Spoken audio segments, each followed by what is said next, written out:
Okay guys, this is my side of the story regarding the translator issue. Ano nga yung sabi mo? Be! Sabi niya,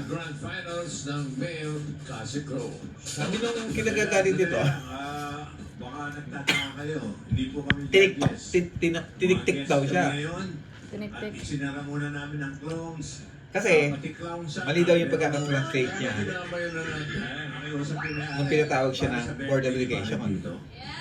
Ang depensa niya sa sarili niya, hindi naman siya ipapatawag doon kung naiintindihan nung ni Boy Tiktik kung ano yung tinatranslate, kung ano yung sinasabi sa kanya nung board application. Ano Kaya, sa inyo. ha? Una sa lahat, thank you po for Kaya, your commitment and service to our country. Kaya kung Mas mas naiintindihan niyo yung sinasabi sa mga board application, Bossing and Boss Joey and ako yung nandun, siya yung pinatawag.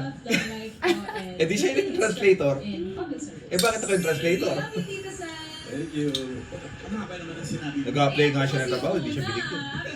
Eh gusto nga niya maging translator eh. Bakit patagal niya rito, hindi pa siya nagiging translator? Oo nga no, dami-dami namang mga ano.